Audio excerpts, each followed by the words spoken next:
بسم اللہ الرحمن الرحیم۔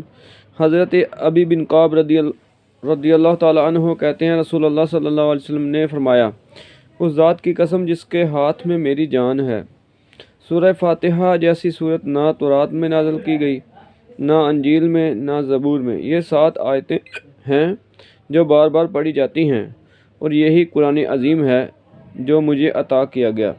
اسے ترمذی نے روایت کیا ہے۔ سورۃ فاتحہ کے مختلف نام ہیں۔ القرآن بھی اس کو کہا جاتا ہے، سبع مثانی بھی کہا جاتا ہے، جو نماز میں بار بار پڑھی جاتی ہے۔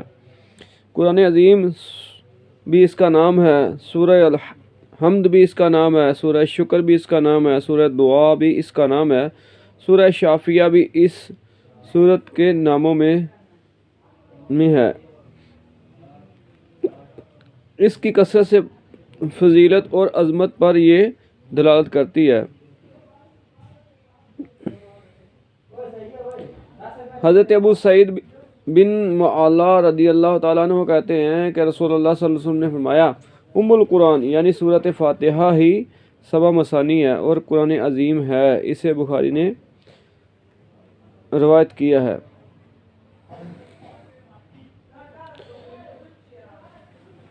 سورۃ فاتحہ نماز میں پڑھنا واجب ہے۔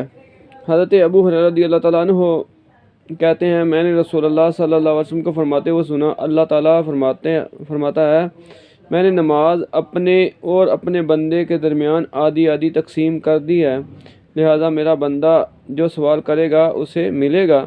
جب بندہ کہتا ہے الحمدللہ رب العالمین تو اللہ تعالیٰ فرماتا ہے، میرے بندے نے میری تعریف کی۔ جب بندہ کہتا ہے الرحمن الرحیم تو اللہ تعالیٰ فرماتا ہے، میرے بندے نے میری ثنا کی۔ اور ایک مرتبہ یوں فرماتا ہے، بندے نے اپنے کام میرے سپرد کر دیے۔ اور جب بندہ کہتا ہے مالک یوم الدین تو اللہ تعالیٰ فرماتا ہے، میرے بندے نے میری بزرگی بیان کی۔ اور جب بندہ کہتا ہے ایاک نعبد و ایاک نستعین تو اللہ تعالیٰ فرماتا ہے، یہ میرے اور میرے بندے کے درمیان معاملہ ہے، اور میرا بندہ جو مانگے گا اسے ملے گا۔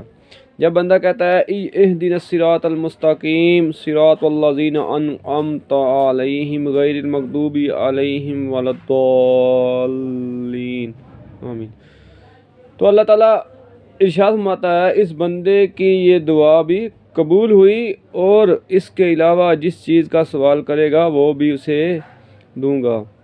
سورۃ فاتحہ جو ہے اس کی بڑی شان ہے، اس کی بڑی عظمت ہے، اس کے مختلف نام ہیں، اور اس کو پڑھ کر اگر دم کیا جائے تو اللہ تبارک و تعالیٰ اس کے وسیلے سے اس کو شفا عطا فرماتا ہے۔ اسی طرح حدیث پاک میں ہے کہ حضرت خارجہ بن سالت رضی اللہ تعالیٰ عنہ اپنے چچا سے روایت کرتے ہیں، دوران سفر وہ ایک قوم سے گزرے تو وہ لوگ ان کے پاس آئے اور کہا، تم اس آدمی یعنی حضرت محمد مصطفیٰ صلی اللہ تعالیٰ علیہ وسلم کے پاس سے خیر و برکت لے کر آئے ہو، لہذا ہمارے آدمی کو دم کر دو۔ پھر وہ ایک آدمی کو لائے جو دیوانہ تھا اور رسیوں میں جکڑا ہوا تھا۔ صحابی نے 3 دن صبح و شام سورۃ فاتحہ پڑھ کر اسے دم کیا۔ صحابی جب سورۃ فاتحہ پڑھ لیتے تو معمولی سی تھوک منہ میں جمع کر کے اس پر پھونک مار دیتے۔ 3 دن کے بعد وہ آدمی حشاش بشاش ہو گیا، جیسے قید سے آزاد ہو گیا ہو۔ ان لوگوں نے صحابی کو اس کا کچھ معاوضہ دیا تو وہ رسول اللہ صلی اللہ علیہ وسلم کے پاس حاضر ہوئے اور ساری بات بتائی۔ رسول اللہ صلی اللہ علیہ وسلم نے ارشاد فرمایا، کھا لو، میری عمر جس کے اختیار میں ہے اس کی قسم۔ بعض لوگ جھوٹے دم کر کے معاوضہ لیتے ہیں، تم نے تو سچا دم کر کے معاوضہ لیا ہے۔ اسے ابو داؤد نے روایت کیا ہے۔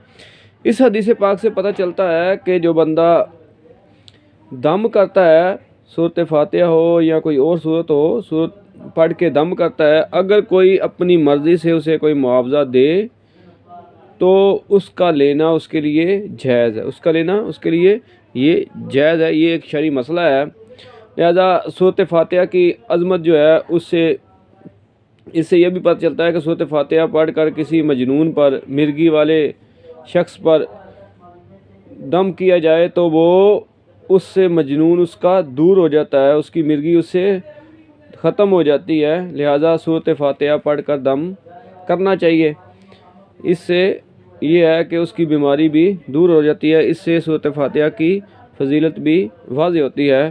دعا ہے اللہ تعالیٰ سے کہ اللہ تعالیٰ ہمیں قرآن مجید کی محبت عطا فرمائے، اور سورۃ فاتحہ جو ایک ایسی عظیم عظمتوں والی صورت ہے، اس کو جب ہم پڑھیں اللہ کی بارگاہ میں کھڑے ہو کر تو بالکل اپنی توجہ جو ہے وہ اللہ کی طرف کریں، تو پھر اس کے پڑھنے کا کچھ اور ہی سرور ہوگا۔